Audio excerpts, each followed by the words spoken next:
간절히 바라봅니다. 네, 세상에 살다 보면요, 참 많은 실패와 역경들이 있습니다. 살면서 어떤 어려움도 겪지 않고 살아가는 사람은 없을 거예요, 그렇죠?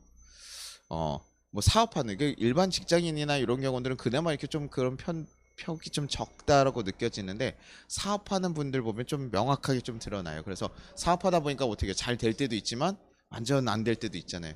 그래서 사업하시다가요, 완전 안 돼가지고 뭐 노숙자가 됐다고 하던가, 굉장히 유명한 사업가였는데도 불구하고 그러신 분이 됐거나, 뭐 사업이 망해서 모든 게 다 막 몰수되고 다 이렇게 파산해가지고 아무것도 못 쓰고 이런 경우도 있는 반면에, 또 어떤 분들은 나는 아무것도 없었고 그렇게 다 망했으나 다시 한번 다 일어나서 갑자기 뭐 람보르기니 타고 있고 막 이러면서 갑자기 내가 이렇게 살아가고 있어요. 그래서 뭐 그때 어려움이 있었지만 이렇게 했습니다라고 하면서 굉장히 사실은 놀라운 삶을 또 살아가는 사람들도 있다라는 거예요. 그러니까요, 세상에요, 우리 인생 가운데 어떤 어려움이 찾아왔다고 해서 모두 다 망하는 겁니까? 그렇지 않다라는 거예요. 어떤 이들은 그것에 넘어지기도 하고, 어떤 이들은 그것을 디딛고 나아가기도 한다는 거죠. 모든 이들이 사실 어려움이 왔다고 해서 그 한 번에 넘어짐이 있었다고 실패는 아니라는 거예요. 그 사업은 자체는 실패할 수 있고 그 일 자체는 좀 넘어졌을 수도 있지만 그의 인생이 실패라는 것은 아니라는 거라. 포기하지 않으면요, 언제든지 기회가 있고 다시 한번 일어날 가능성이 있는 거죠. 그래서 우리가 발명가들 뭐 만들 때 뭐예요? 9,000번 실패했는데 갑자기 뭐예요? 하나 만들어내고, 그쵸? 9,990번의 실패. 우리는 그걸 보고 되게 비난하거든요. 야, 네 하던 것마다 안 되지 않냐? 라고 얘기할 수 있거든요. 그러나 그 한 번의 성공이 그 사람을 놀랍게 만든 거예요. 포기하지 않고 끌고 갔던 그 사람 그냥 한 100번 정도만 해도 우리 포기할 것 같은데, 그때 넘어졌으면 우리 끝나는 인생이, 그 사람 그걸 절대 발명할 수 없었을 거거든요. 아무리 홈런 타자라고 해도 뭐예요? 마운트에 서야, 그 배트 칠 수 있는 그 자리, 배트 타석에 서야, 그래야 뭘 칠 수가 있잖아요. 휘둘러야 뭐가 스트라이크를 맞든 치든 둘 중에 하나가 되고 파울볼이 되든 안타가 되든, 뭐 우리 다 홈런을 바라고 있지만 그렇지 않을지라도, 그렇죠?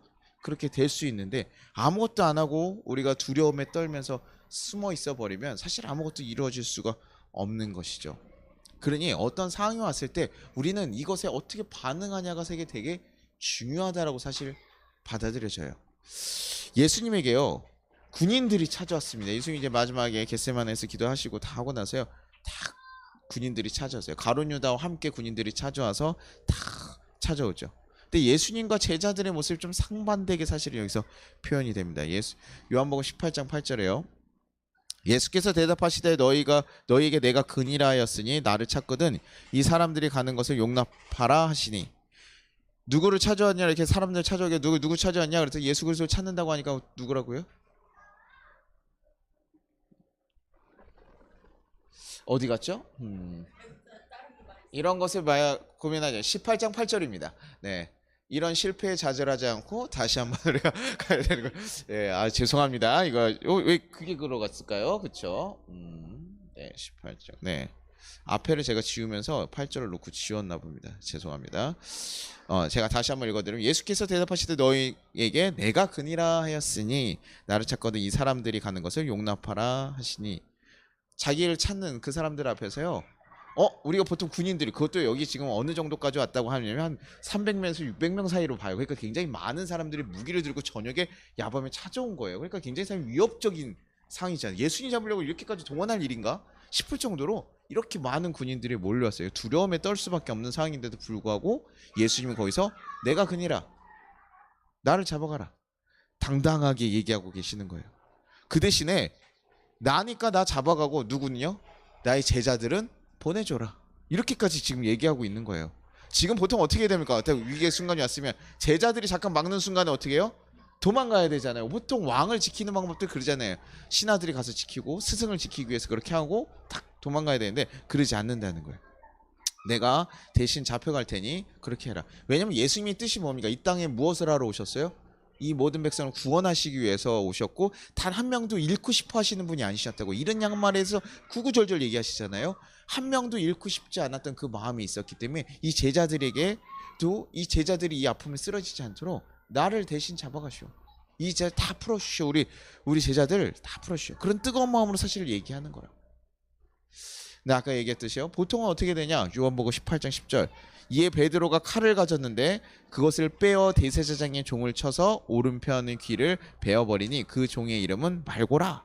이게 대제사장의 종이 따라온 거예요. 딱 보니까 누가 보낸 겁니까? 군인들만 온 게 아니라 대제사장이 가룟 유다하고 대제사장 종이 왔으니까 누가 봐도 지금 대제사장이 그렇게 보냈구나라고 생각하는 거예요. 그리고 이때 제가 얘기했던 게 갈릴리 사람들이 약간 거기 보면 그게 포로인 나라잖아요. 우리나라도 포로 있을 때 보면 나라의 독립을 위해서 조금 적극적인 그 좀 강하게 하는 혁명을 일으키려고 하는 그런 사람도 있고 좀 온건한 구류들 있잖아요. 근데 이 갈릴리 쪽에 있는 바리새인들 이쪽 사람들은 조금 사실은 강경파예요. 그래서 칼들을 들고 다녔어요.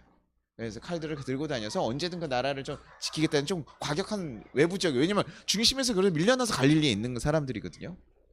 그러니까 얘 베드로도요 갈릴리에서 만났잖아요. 그러니까 거기서 이렇게 칼을 다 들고 좀 있는 사람이에요. 그러니까 칼이 들고 있으니까 어떻게 해요? 우리는 예수님 제자면 칼이 없을 것 같이 생겼지만 칼을 들고 있었다고요. 강경파니까 칼을 들고 있어서 칼을 딱 빼가지고 뭡니까? 막아요. 왜요? 이거 왜 칼을 빼야 됩니까? 자기를 살아야 되잖아요. 자기를 지킬 수 있는 수단으로 칼을 빼가지고 지키는 거예요. 그리고 휘두르는 거라고요. 어떻게 보면 이게 가장 인간적인 모습이에요. 그래서 대제장의 그 제자, 지금 가장 괘씸한 놈은 누구예요? 군인 말고 가장 괘씸한 놈은 귀를 잘라버리는 거예요. 근데 예수님은 어떻게 해요? 가가지고 귀 붙여주시고 다시들 이거 뭐 하시는 거예요? 예수님 빨리 도망가시라니까. 베드로가 그래도 그런 충성이 있는 거잖아요. 그렇죠? 그렇게 딱 하면서 어떻게든 하려고 해요. 그게 가장 인간적인 모습인데도 불구하고 예수님은 전혀 다르게 사실은 반응하고 계시다는 거예요. 이들 앞에서요 두렵거나 떨리는 모습들을 전혀 보이시지 않아요. 두려우니까 칼을 빼들고 싸우고 지키려고 하고 뭐 이래야 되는데 그런 모습이 하나도 없다는 거예요. 아예 흔들림이 없어요. 그렇게 예수님께서는 잡혀가십니다. 그러니까 잡혀가시고 나서도 어땠을 거예요? 잡혀가고 나면 또 어떻게 해요? 겁나잖아요. 그 감옥에 갇히고 다 이렇게 고리를 차고 막 이러고 있어가지고 다 있어 보세요. 그러면 수갑차고 막 있으면 다 불편하잖아요. 겁나고 두려울 수밖에 없고 사람들 비난하고 욕하고 가면서 거짓 증거로 막 하고 막 자기를 위해서 막 쏟아내는데도 불구하고 예수님 어떻게 반응하십니까? 요한복음 18장 20절. 이 말씀하시면 곁에 섰던 아랫사람 하나가 손으로 예수를 쳐 이르되 내가 대제사장이가 이같이 대답하느냐 하니. 지금 예수님께서 뭐 얘기해서 바르게 야 내가 어찌하여 나를 치느냐 뭐 이렇게 해서 예수님께서는요 계속 증거하세요. 예수님을 계속 거짓 증언할 때 바른 말을 해라. 너네가 나는 이미 다 얘기했다. 너네에게 이미 다 얘기했으니 너네는 바른 말을 해라. 이런 식으로 해서 대제사장한테 따지니까요. 지금 뭐예요? 대제사장 그 옆에 있던 종들이 또 이때 귀이잖아요. 이때 가서 예수님 팍 때리면서 어떻게 대제사장한테 이렇게 네가 얘기하느냐. 죄인 주제 뭐 이런 식으로 지금 몰아붙이는 거예요. 그런데도 불구하고 예수님 반응이 재미가 없잖아요. 그렇죠? 그러니까 이제 그때 대제사장이었던 저거 안나스가요 그냥 다 보내버립니다. 다른 세상에 보내가지고 다 그냥 보내 돌려요. 그래서 나중에 누구한테까지 가냐면 빌보에다가 가는 거예요. 빌라도한테까지 가는 겁니다. 계속 이리저리 거짓 증언 받고 사람들이 때리고 욕하고 그 채찍 같은 거 우리 당하는 모습은 정말 말도 안 되는 거거든요. 근데 그런 고초를 당하시면서도요 예수님 하나도 흔들림 없이 거기서 얘기하고 있더라는 거예요. 차라리 침묵하시고 얘기할 때 딱 얘기하시고 말아버리는 거예요. 근데 그때 같이 있었던 베드로는 어땠을까요? 예수님이 잡혀갈 때 베드로가요 쫓아갔어요. 그리고 대제사장 집에 그 제자가 아는 사람이 있어가지고 그 제자 때문에 같이 거기까지 들어가게 됩니다. 근데 거기서 있다 보니까 예수님이 걱정돼. 그래도 다른 사람보다는 낫지, 그렇죠? 근데 어떻게 예수님 보러 쫓아왔잖아요. 그래서 보고 있는데 겁이 나는 거죠. 너무나 겁나고 막 떨리니까 얘기하는 거예요. 예수님께서 분명히 너가 올해 새벽 닭이 울기 전에 날 3번 부인할 거다. 근데 그때 딱 들었을 때 뭐예요? 아유 말도 안 되는 얘기.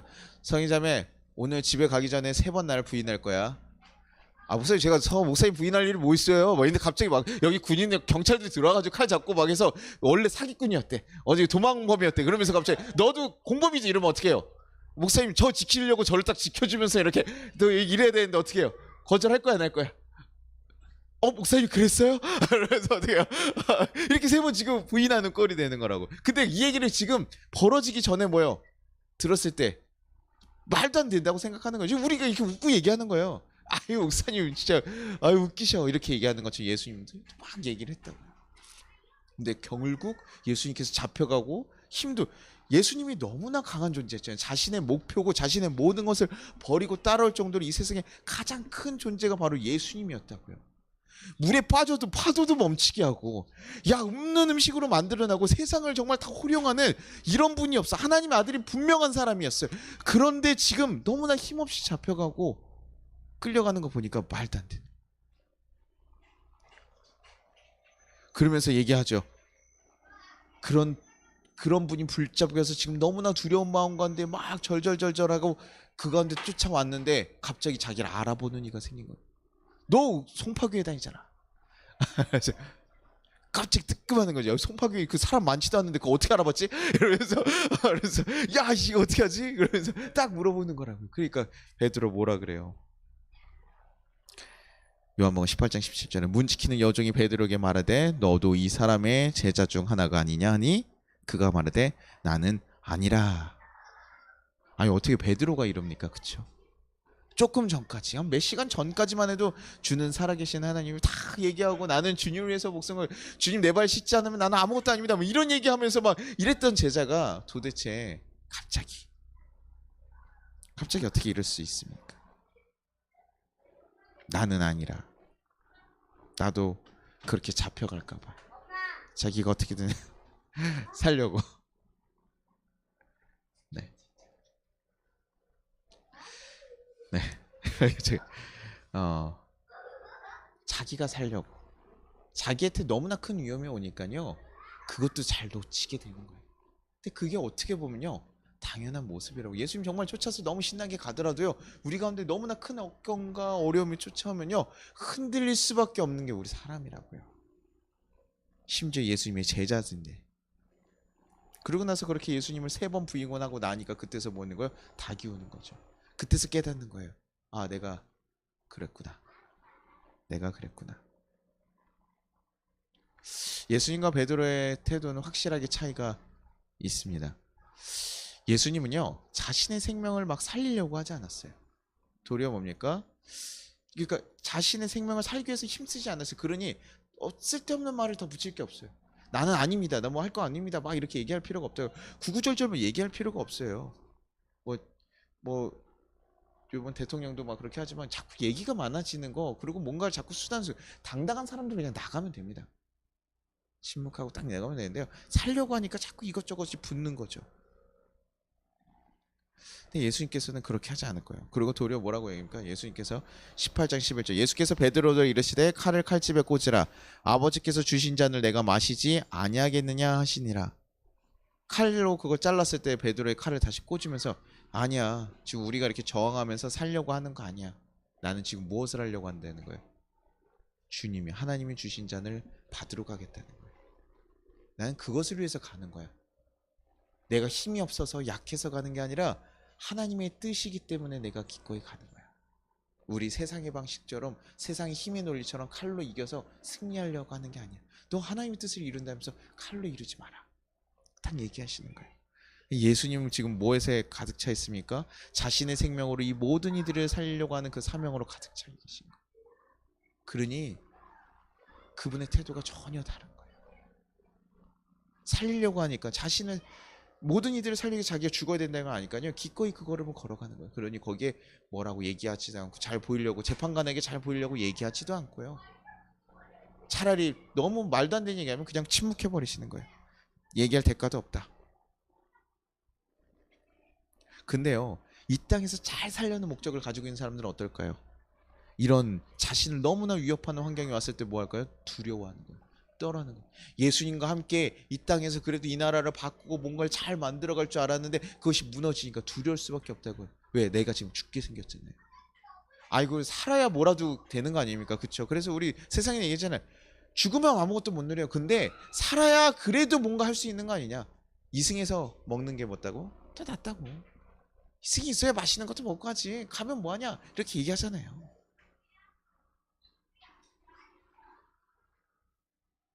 그러니요.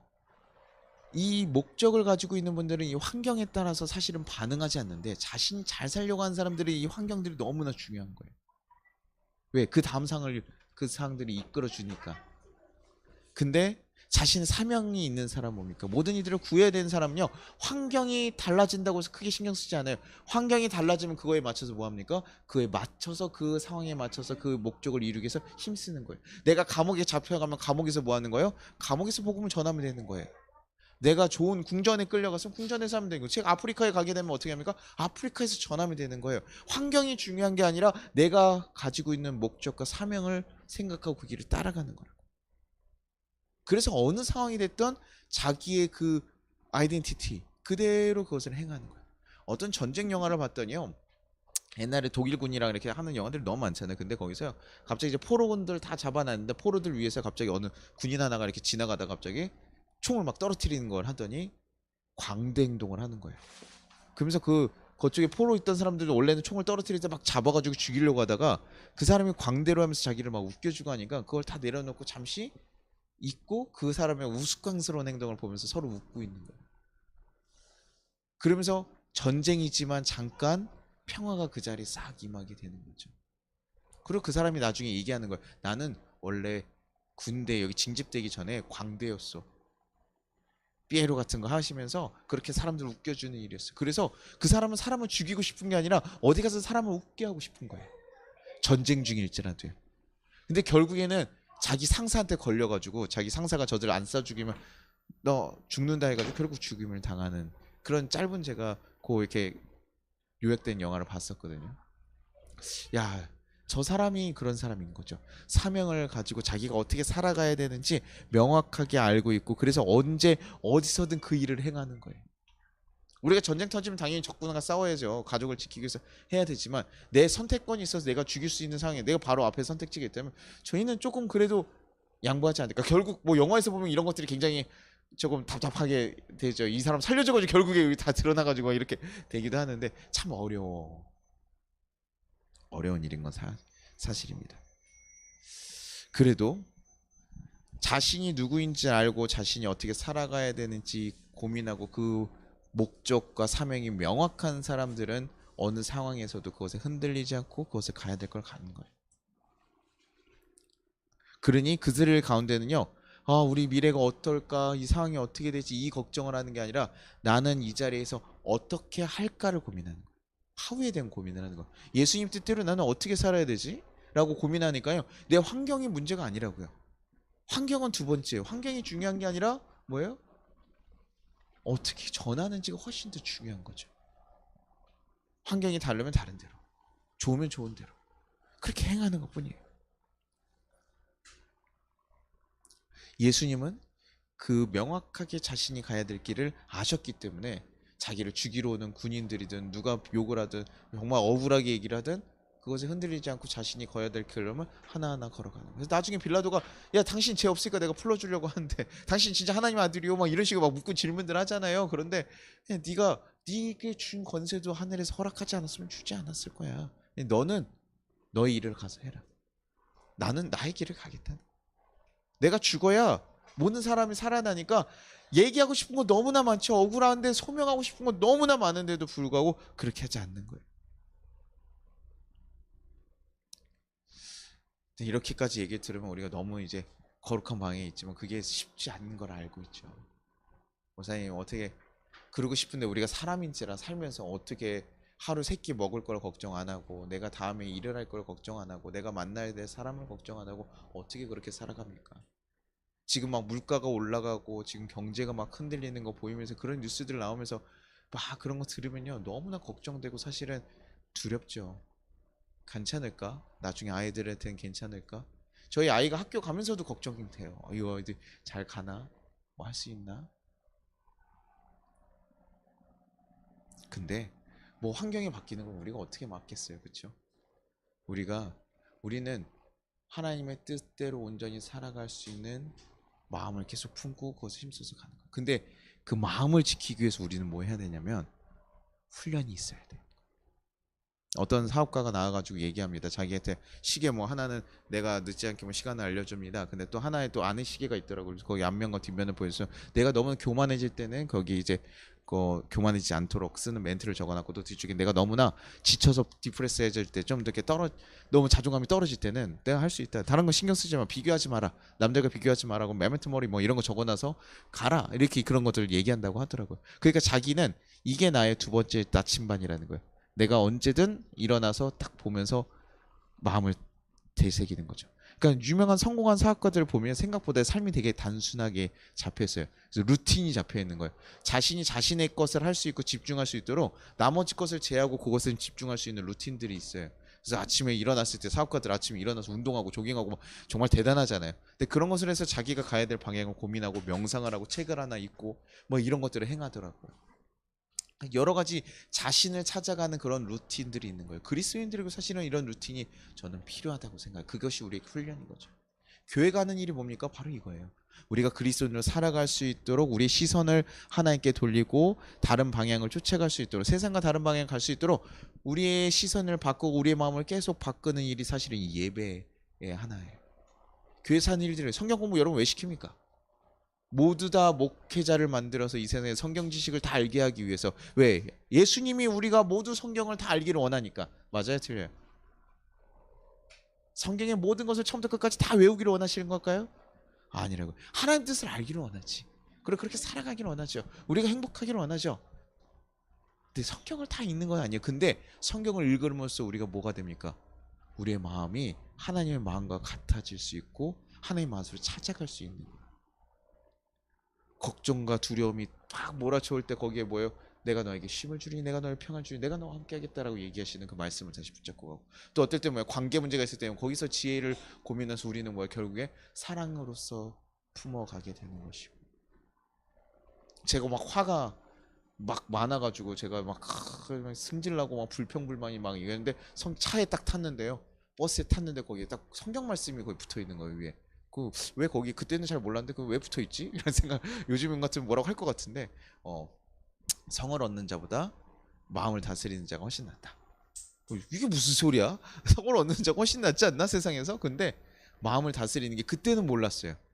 아, 마음을 다스리고 내가 정말 그 옳은 길을 그대로 걸어갈 수 있는 거, 마음을 지키는 사람은 정말 대단한 사람이거든요. 성을 지키고도 성을 뺏길까봐 막 기민해가지고 막 살아가다가 사울처럼 바뀌는, 그렇게 살아가면 인생이 불행해지잖아요. 그러나 마음을 지키고 예수 안에서 마음을 지키고 걸어가는 사람들, 너네가 주신 삶 잘 누리고 행복하게 살아가는 거, 많은 거 누리지 않았지만 오늘 하루에게 주신 하루를 잘 누리면서 하나님의 가치, 예수님의 그 방식들을 우리가 온전히 몸에 익혀서 배워가면서 하루하루 살아가는 거. 그래서 아침에 하루 일어났을 때 우리가 돈 부자 된 게 더 좋죠. 그렇죠? 부자 되는 게 좋은데 저희 아내하고 살면서 아침에 일어나가지고, 아내가 돈이 한 10억은 좀 적다. 그치? 요즘 부자라고 치기 10억은 좀 너무 짜네요. 그렇죠? 한 1조 정도 있는 1조 재산가야. 그럼 제가 어떻게 해야 됩니까? 저희 아내가 너무 성공해가지고 나중에 뭐 저 뉴욕 타임즈 같은 데 나가지고 좋네 막 그래가지고 나왔어요. 그러면 제가 어떻게 해야 돼요? 당신이 다 섬겨야지. 그래서 야, 아내 오셨습니까? 이러면서 이렇게 딱 해서 걸어올 때 신발도 벗어주고 이렇게 옷을 딱 벗겨주면서 이렇게 들으시죠. 상 드십시오. 이렇게 오늘 한우 뭡니다. 이러면서 얼마나 짜증 날까요, 그렇죠? 근데 그렇게 사실 받아도 되는데 우리는 자꾸 그렇게 생각하는, 그게 자꾸 부부의 관계도 뭐냐면 누가 더 많이 벌고 많이냐 이런 거라고 생각하거든요.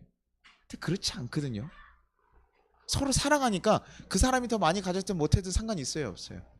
없어요. 사랑하니까요.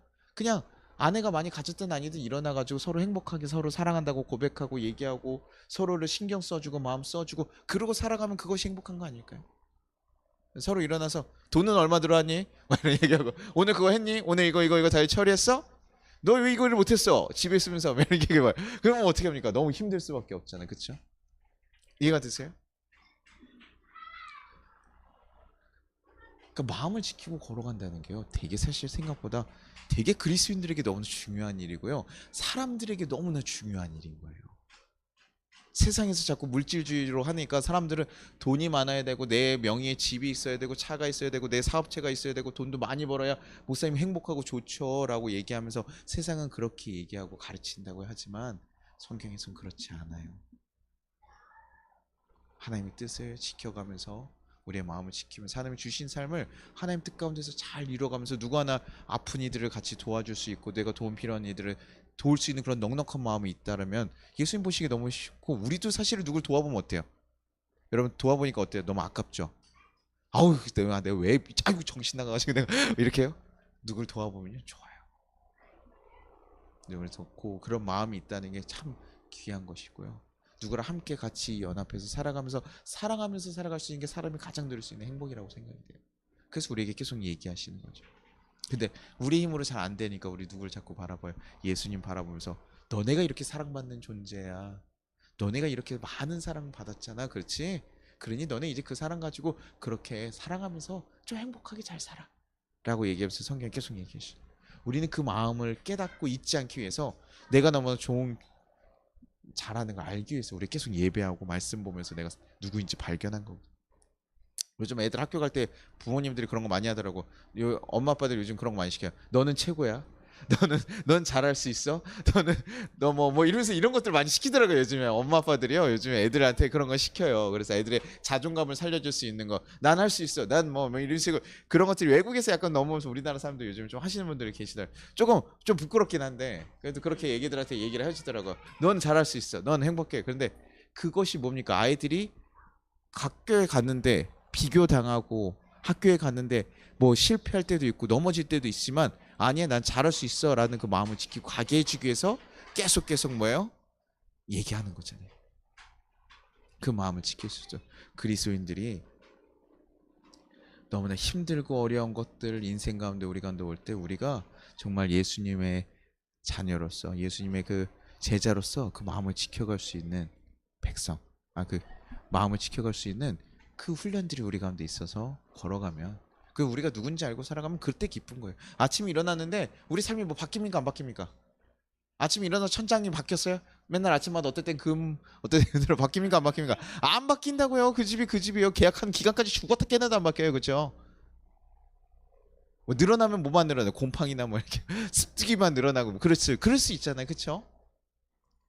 근데 오늘 하루가 나에게 주신 너무나 하나님께 주신 하루라는 걸 우리 발견하고 내가 오늘도 나 하나님의 사랑으로 인해 난 살아갔네. 그런 놀라운 내가 오늘 숨을 쉴 수 있고 움직일 수 있고 먹을 수 있고 먹을 것이 있고 내가 그렇게 만나면 오늘 지나가면서 아파트 만나면서 만난 사람들 볼 때마다 아우 우리 다 같이 우리 이런 같이 힘든데 아유 같이 불쌍한 인생 뭐 이러면서 가요? 아니 너무 기쁘게 걸어가는. 그래서 어떤 분들은 그런 얘기를 해요. 예수님인데 너가 너무 기쁘지 않다라고 다른 사람들이 얘기 안 하고 너무 왜 이렇게 근심 걱정이 있냐 그러면 너 정말 예수 잘 믿고 있는 건지 한번 돌아봐라라고 얘기를 하기까지도 해요. 뭐 그거 절대적이진 않은데 그 정도까지도 얘기할 수 있을 만큼이라고요.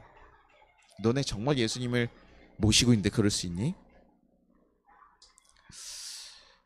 그러요 여러분에게요 모든 삶의 자리가 다 다르고 각각의 상황이 다른데 똑같은 것을 할 수는 없지만 각자 어떤 분들은 기도를 하시고 어떤 분은 말씀을 읽고 다 이렇게 하지만 여러분 지금 사순절 기간이잖아요. 이 사순절 기간에 예수님의 마음을 품고 예수님의 제자로서 살아갈 수 있는 그 훈련들이 잘 되길 바라요. 그래서 우리가 얼마나 귀한 사람들을 여기 알기를 바라고 환경에 따라서 내 마음이 무너지고 너무 슬프고 힘들어가는 것이 아니라 어느 환경에서도 행복하게 걸어갈 수 있는 예수님의 제자로서 그 옳은 길을 예수님처럼 당당하게 걸어갈 수 있는 자들이 되길 바라요. 우리가 뭐 돈이 없지 가오가 없습니까? 그렇죠? 우리 예수님의 제자며 하나님의 자녀며 이 세상을 창조하신 하나님께서 우리의 구세주 되시고 아버지가 되신다는데 뭐가 우리가 두려워할 게 있겠습니까? 여러분들 그래서 잘 우리에게 주신 시간들 잘 누리기를 바랍니다. 그래서 어떤 아이들이 인형 뽑기 할 때요 그렇게 얘기한다고 하더라고요. 인형을 뽑는데 아빠가요 인형이 애들이 뽑기하고 왔는데 아빠들이 보통 뭐라고 물었겠어요? 애가 하고 오면 뽑았니 못 뽑았니 이렇게 물어보잖아요. 그러면요 사람들이 어떻게 되냐면요 뽑은 거 뭐 자기 못 뽑았으니까 뽑을 때까지 해야 된다라고 생각하면서 거기에 그때 중독이 시작된다 그러더라고요. 그래서 뭐라고 보통 물어보냐고 하니까 얼마 썼니? 야 너 재밌었니? 이렇게 물어본다고 하더라고요. 네가 그 1,000원 가지고 뽑았냐 안 뽑았냐 아니라 그 1,000원으로 지금 즐겁게 그 시도를 해보고 그것을 한 것이 즐거운 거 아니에요. 실패를 하기도 했지만 그것도 재밌었다. 성공하면 더 신났겠다. 이런 식으로 얼마를 썼냐라고 물어보더라고요. 우리에게 하나님께서 오늘 하루 주시고 우리에게 몇십 년 허락하셨잖아요. 우리 인생에 뭘 얻었니? 라고 묻지 않으세요. 오늘 하루를 잘 썼니? 오늘 하루를 잘 누렸니? 라고 물어보실 거예요.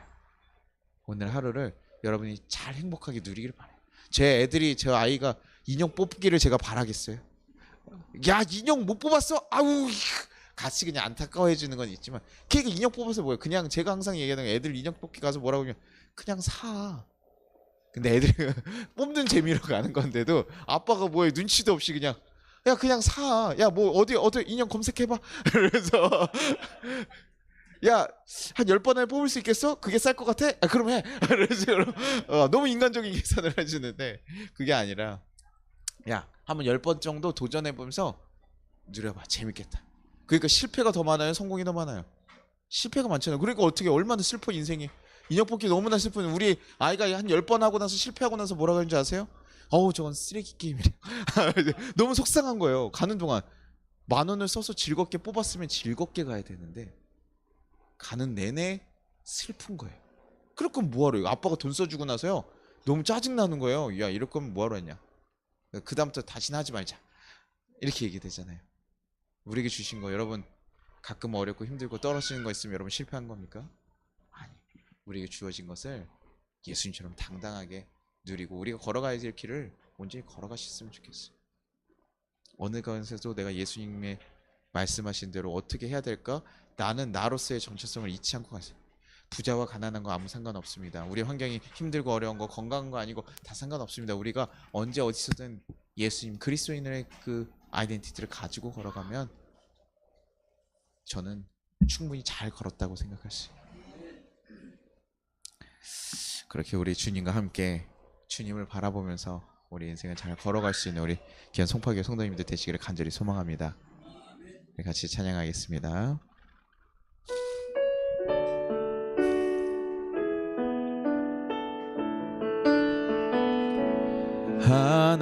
하나님의 사랑을 사모하는 자, 하나님의 평안을 바라보는 자, 너의 모든 것 창조하신 우리 주님이 너를 얼마나 사랑하시는지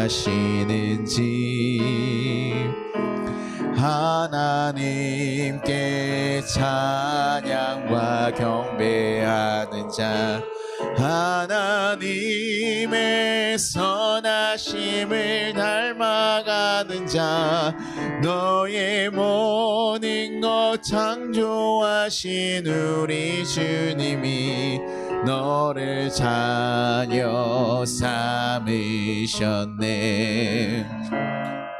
하나님 사랑의 눈으로 너를 어느 때나 바라보시고 하나님 인자기로서 언제나 너에게 기울이시니 어느음에 맑은 빛을 비춰주시고 너의 작은 신음에도 응답하시니 너는 어느 곳에 있든지 주를 향하고 주만 바라볼지. 하나님 사랑의 눈으로 하나님 사랑의 눈으로 너를 어느 때나 바라보시고 하나님 인자기로서 언제나 너에게 기울이시니 어느음에 맑은 빛을 비춰주시고 너의 작은 신음에도 응답하시니 너는 어느 곳에 있든지 주를 향하고 주만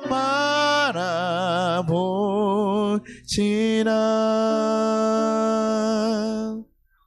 우리 같이 기도하겠습니다. 주님, 우리가 주님을 바라보기를 소망합니다.